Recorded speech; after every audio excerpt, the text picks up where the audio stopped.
2011 yılıydı. Nisan ayının sonlarıydı. Her akşam yaptığımız gibi yeni yere sofra bezini sermiş, üstünde çay içip çekirdek çitlerken televizyon seyrediyorduk. Televizyon o gün keyifsizdi sanki. Bizim seyrettiğimiz programlar yayınlanmıyordu. Babam da kanalları tek tek dolaşmaya başladı. Belki tesadüf eseri güzel bir filmle karşılaşırsak izleriz diye. Kısa bir süre sonra "Vay Rocky veriyorlar" diyerek ismini hatırlamadığım bir kanalda durdu. Ben o zamanlar 9 yaşındaydım. Bütün sinema bilgim animasyon filmlerinden ve televizyonda yayınlanan Yeşilçam filmlerinden ibaretti. Doğal olarak Hollywood sinemasından, zamanla popüler kültürün bir parçası haline gelmiş filmlerden haberim yoktu. Bilirsiniz, televizyonun sağ alt köşesine hep yayınlanan program neyse onun ismi yazılır.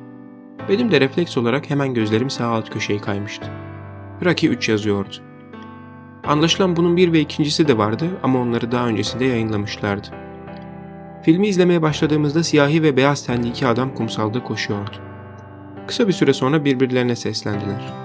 Beyaz tenli adam Rocky'ydi, diğeri ise Apollo. Evet, filmi seyretmeye ortasından başlamıştık. Rocky çoktan rakibi Clubber Lang'e yenilmiş, özgüveni yerle bir olmuştu.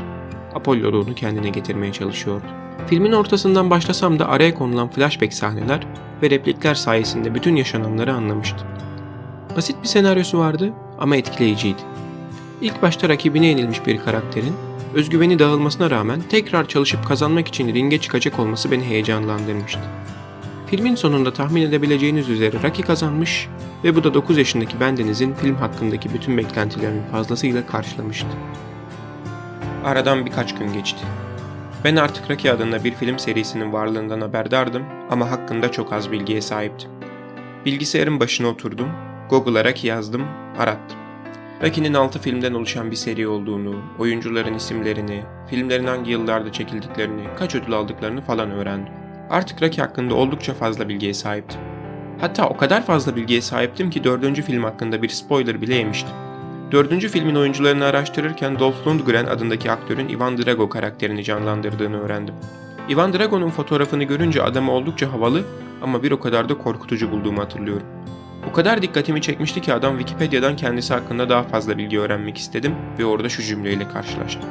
ABD'deki gösteri amaçlı bir maçta eski dünya ağır siklet boks şampiyonu Apollo Creed'i ringde döve döve öldürmüştür. Bunu okumak beni korkutmuştu. Ama o sahneyi de çok merak ediyordum. Bu yüzden 1. ve 2. filmi hiç izlemeden 4. filmi izlemeye başladım. Filmden o kadar keyif almıştım ki artık benim için Rocky 4 dünyanın en iyi filmiydi. Apollo'nun sahne şovu, Drago'nun korkutuculuğu, Apollo'yu öldürmesi, Rocky'nin intikam almak istemesi, maç öncesi hazırlık süreci, Rocky ve Drago'nun maçı, Rocky'nin kazanması... Bütün bunların hepsi 9 yaşındaki bendenizin bu filmi dünyanın en iyi filmi olduğunu düşünmesi için yeterliydi. Her ne kadar böyle düşünsem de kısa sürdü bu hayranlığım. Daha sonra babamla 5. filmi izledim ama hiç keyif almadım. 6. filmi izlemek istedim ama bir türlü erişemedim. 1. ve 2. filmi izlemek istemedim derken Rocky ile arama mesafe girmiş oldu. Aradan yıllar geçti. Koronavirüs dolayısıyla evlere kapandığımız şu günlerde aklıma Rocky'nin izlemediğim filmlerini izlemek geldi. Tesadüfe bakın ki 9 yıl sonra gene bir Nisan ayında gene bir Rocky filmi izliyordum. 1. film bittikten sonra düşündüm. Tuhaf bir şekilde zaman oldukça manidar anlarda karşıma çıkartıyordu bu film serisini. Daha 9 yaşında bir çocukken, henüz hayat hakkında hiçbir şey bilmiyorken izlemiştim 3. ve 4. filmi.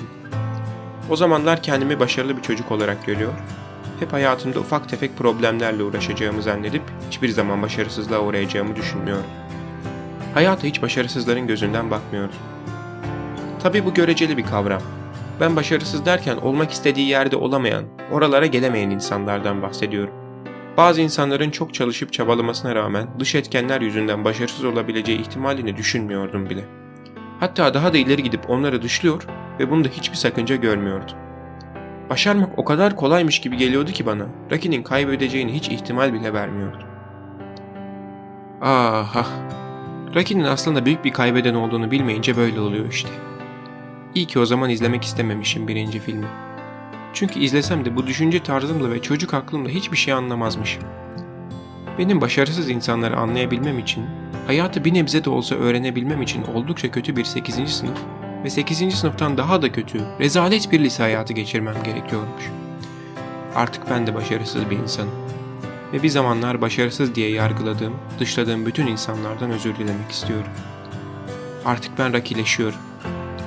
Belki onun gibi 30 yaşıma kadar sürecek benim de hüsranım. Bu hayatta olmadığım birisi gibi davranacağım. Sevmediğim işlerde çalışacağım. Hayallerime ulaşmak için çabalayacağım ama kimseyi inandıramayacağım. Birilerine yardım etmek isteyeceğim ya da ben yardım isteyeceğim ama serseri olarak gözüktüğüm için herkes benden kaçacak. Umarım benim hüsranım kısa sürer. Bir gün bana da bir Apollo Creed meydan okur da önce kendime sonra size karşı kendimi ispatlarım.